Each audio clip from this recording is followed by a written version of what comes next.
Hello bachcho, how are you? Today is the day for English worksheet and this is your worksheet number 40. Date is 6th of October 2020. As usual, you have to write your name, your class teacher name. Today's worksheet is about modals and modals are related to good manners. हम लोग modals का use करेंगे good manners के लिए. ठीक है, good manners आप जानते ही हैं क्या होता है. आप सुबह जब खड़े होते हैं तब से आप सुनते होंगे कि गुड मैनर्स में रहो, गुड मैनर्स में रहो, मैनर्स में बिहेव करो. ठीक है ना. तो उसी से रिलेटेड आज की हमारी वर्कशीट है. अब देखते हैं हम. Good manners are important as they make others feel good.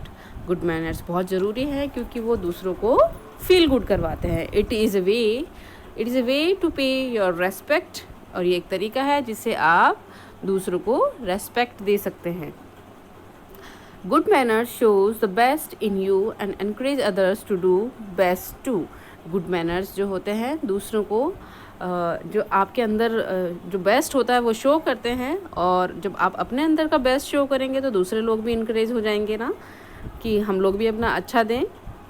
Practising good manners on daily basis makes life more pleasant.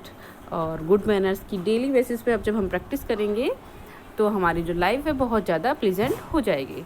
Look at the use of modals in the picture on good manners. आपको क्या करना है, अभी एक picture दी है, इनके इसको देखना है और ये गुड मैनर्स के ऊपर दी है और गुड मैनर्स को देखना है. Good manners show respect and politeness. Please use these expressions when making request. तो गुड मैनर्स किस लिए होते हैं? To show respect and politeness.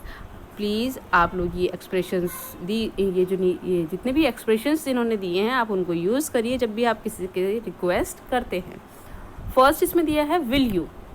अब विल यू का यूज़ कैसे करना है? Will you open the door for me. ठीक है. अब यहाँ पे इनफॉर्मल होके बात की जा रही है. ठीक है. Would you. अब वुड यू का है would you open the door for me. यहाँ मोर पोलाइटनेस दिखाई जा रही है. Would you please open the door for me. ठीक है. Could you open the door. Could you please open the door. Could you possibly open the door. Would you kindly open the door. Would you mind opening the door. Would you be so kind as to open the door. इन सारे sentence के इसका मतलब एक ही निकलता है, request. ठीक है. लेकिन ये कुछ मैनर्स हैं कि आप किसी को एक गुड मैनर्स में कैसे उनसे रिक्वेस्ट कर सकते हैं. तो इनका आप यूज़ कर सकते हैं किसी से कुछ भी काम निकलवाने के लिए. ठीक है. अब आ जाते हैं हम इधर.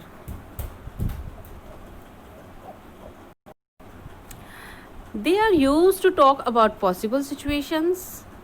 और इनका यूज़ कब किया जाता है? जब कोई भी पॉसिबल सिचुएशन क्रिएट होने वाली हो तो हमें लगता है कि हाँ होगा तो हम इनका यूज़ करते हैं. कुड इज़ यूज टू से when an event is possible. जब कोई इवेंट या घटना कोई होने वाली होती है, पॉसिबल दिखती है उसकी, तो हम उसका यूज़ करेंगे कुड का. Would is use to talk about a possible और imagine situation.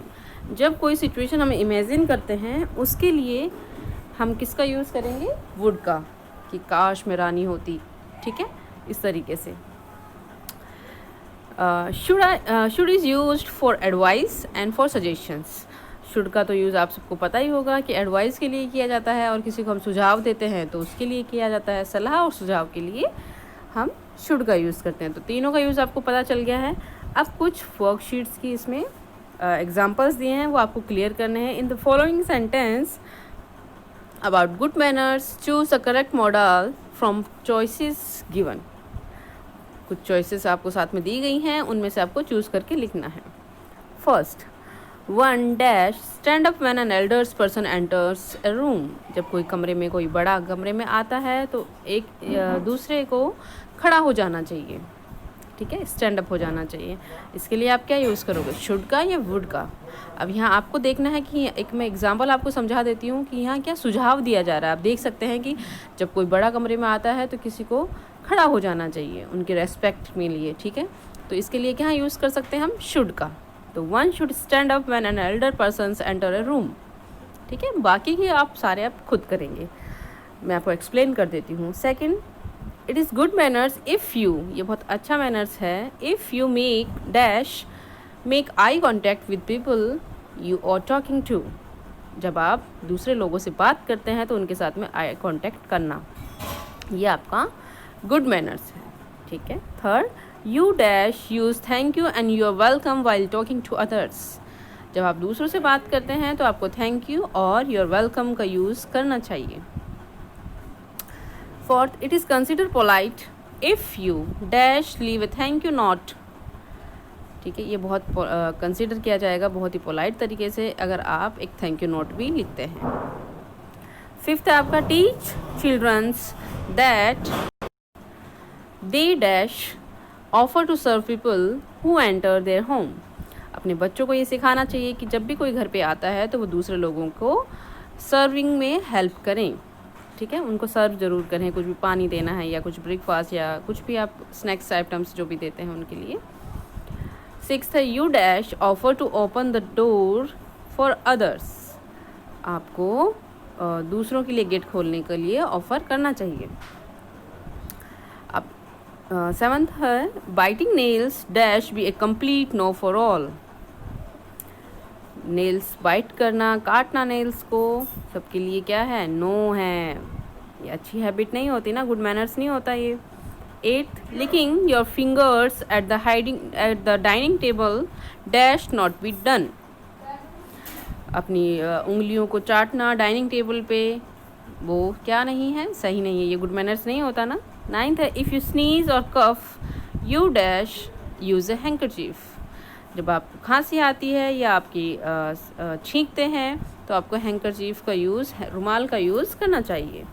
When you chew your food you dash not open your mouth wide, ऐसा होता है कि कई बच्चे मुंह खुला करके भी खाते हैं। ठीक है, तो ये गुड मैनर्स नहीं होता है कि जब आप खाना खाते हैं तो अपना मुंह बंद करके खाना खाना चाहिए, ज़्यादा बड़ा मुंह नहीं खोलना चाहिए।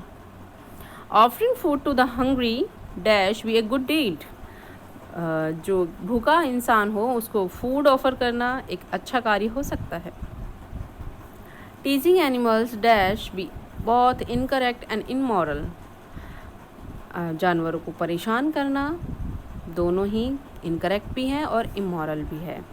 13, raising your hand if you wish to say something, कुछ आप कहना चाहते हैं तो आपका सबसे अच्छा तरीका गुड मैनर्स क्या होता है कि अपने हैंड्स अप करना, राइज करना। ठीक है, हैंड्स रेज करना ये एक काइंड जेस्चर होता है। 15, you dash wait for your turn to speak, आपको वेट करना चाहिए जब आपको कुछ बोलना हो। तो ये सारे गुड मैनर्स हैं और अब आपको इसमें यूज़ करना है वुड, शुड और कुड का। ठीक है, आई होप आपको ये वर्कशीट समझ में आई होगी।